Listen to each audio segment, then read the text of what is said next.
Au milieu des paillettes et du glamour, Elizabeth Taylor a trouvé du réconfort en aidant les gens et en assumant ses fonctions de grand-mère.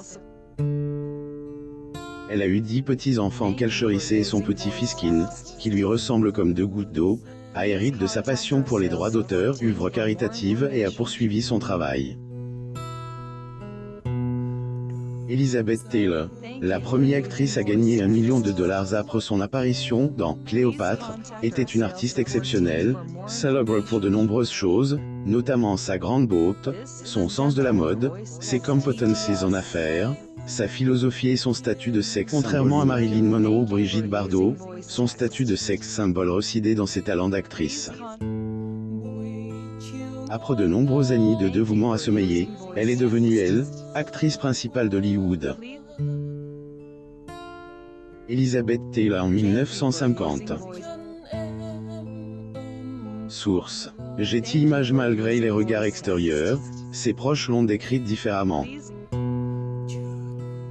La star de Cléopâtre était une mère fantastique pour 4 enfants. Michael Wilding Jr., Cree Wilding, Lisa Todd et Maria Button.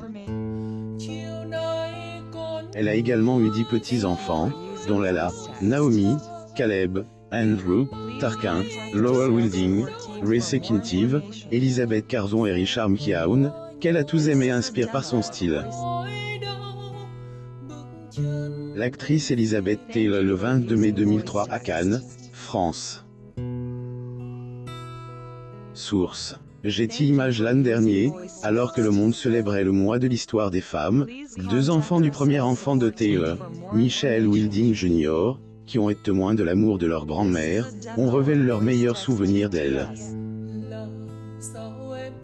Lors d'un entretien avec le correspondant de Today, Dylan Dreyer, l'une des femmes, Naomi, s'est souvenue s'être assise sur le sol de la loge de sa grand-mère et la voir regarder pendant qu'elle s'habillait.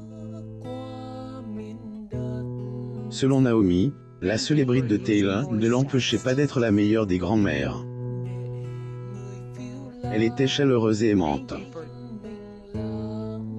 L'actrice aime son rôle dans la vie réelle autant que se joue sur les grands écrans.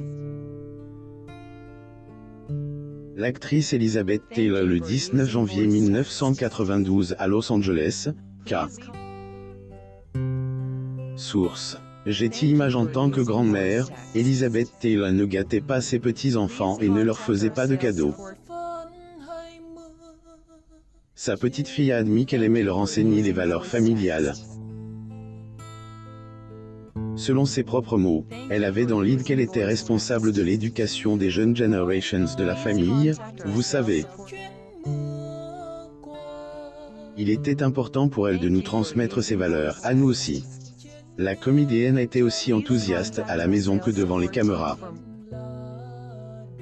Naomi confirme que les principes de sa grand-mère impliquaient de suivre ses droits d'auteur et d'être fidèle à l'amour que l'on a, de ne pas avoir peur d'être blessé. L'actrice Elizabeth Taylor à Los Angeles, Californie, le 27 janvier 1985. Source. Getty Images. Taylor montre son amour à sa famille et a transmis ses sentiments à ses amants. Sa petite fille a découvert des lettres d'amour et des images inédites qui figureront dans sa biographie. En plus de traiter ceux qui l'entouraient avec compassion et ouverture d'esprit, elle s'occupait des malades et des nécessiteux. Ses valeurs s'étendaient à l'activisme et à la quête d'un monde meilleur. Le 23 mars 2011, l'actrice révolutionnaire est décédée. La triste nouvelle est tombée après qu'elle ait passé 6 semaines au Cedars-Sinai Medical Center. Taylor lutte contre les complications d'une insuffisance cardiaque congestive, diagnostic en 2004. L'actrice Elizabeth Taylor en 1955. Source. Getty Images. Pendant de nombreuses années, elle a souffert de problèmes de santé, notamment d'une tumeur au cerveau, d'ostéoporose, d'une attaque, d'une scoliose et d'une maladie respiratoire, et a été admise à l'hôpital à plusieurs reprises. Elizabeth Taylor avec ses enfants, Michael Wilding Jr., Christopher Wilding, Maria Button et Lisa Todd Button le 27 février 2007 à Henderson, Nevada. Source: Getty Images. Malgré ses difficultés passe, Taylor persevere, se rétablissant après chaque visite à l'hôpital.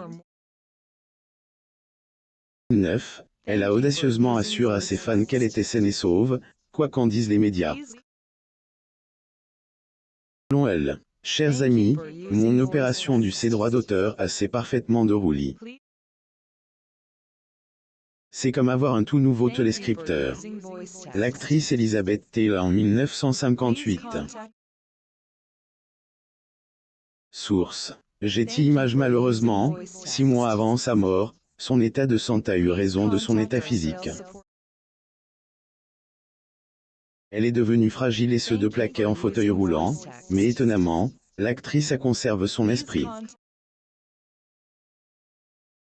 L'esprit de Taylor reste vif, et lors d'une fête d'anniversaire dans sa maison de Bel Air, elle lève son verre et s'est exclamée « Je ne suis pas encore morte ». Elizabeth Taylor le 26 septembre 2008 à Santa Monica, en Californie. Source: Getty Images. Même si la star se sentait faible, elle a refusé une nouvelle intervention chirurgicale, et 2 mois plus tard, elle est décédée. Mort a dévasté ses amis et sa famille, car ils croyaient qu'elle allait vaincre la maladie. Sally Morrison, une amie proche, et dernier publiciste à partage. Elle s'était relevée du gouffre tant de fois. Attendions tous qu'elle le fasse à nouveau. En ce sens, ce fut vraiment un choc quand elle ne l'a pas fait. Quintive le 13 décembre 2018 à New York. Source: Getty Images. Sur un ton sincère, le fils de l'actrice, Michael, confirme qu'ils étaient tristes de cette perte. Cependant, il a souligné les realizations de sa mère dans le cinéma, les affaires et le militantisme, affirmant que son héritage continuerait à vivre. Que son héritage perdurerait. Son héritage ne s'effacera jamais, son esprit sera toujours avec nous, et son amour vivra pour toujours dans nos ses droits d'auteur. Même si qu'il n'a pas hérité des talents des actrices de sa grand-mère, ils ont beaucoup en commun. Quinn, le fils aîné de Lisa Todd, grandi loin d'Hollywood dans une ville rurale, mais il appréciait le temps passé en famille avec Taylor, qui aimait avoir tout le monde autour d'elle pendant les vacances. Le 15 septembre 2022 à West Hollywood, en Californie. Source: Getty Images. Comme sa cousine Naomi, il ne s'est jamais battu pour obtenir l'attention de la célèbre star de cinéma. À la maison, elle était juste sa grand-mère, charmant tout le monde avec amour. Un de ses meilleurs souvenirs est celui où il regardait la télévision. Il plaisante. Nous nous allongions dans le lit ensemble, regardions des films, discutions, elle me donnait des conseils. C'est de cette façon que je me souviens le mieux d'elle. Bette Taylor en 2011. Source: Getty Images. Malgré les années qui se sont écoulés depuis la mort de elle, actrice, qui se sent inspirée par la figure notable. Pour lui, sa grand-mère n'avait jamais peur de dire ce qu'elle pensait tout en agissant toujours avec courage et compassion. Il ajoute: c'est une source d'inspiration pour moi. Quinn l'approuve en se consacrant à la lutte contre le sida. Il est l'administrateur de sa fondation Elizabeth Taylor contre le sida, a perpétué son héritage et aussi Amanda Lear, qui ne pouvait pas tourner la page après le décès de son mari dans un incendie, sans famille, va laisser sa villa à ses chats. Abonnez-vous à mon Mama sur Google News.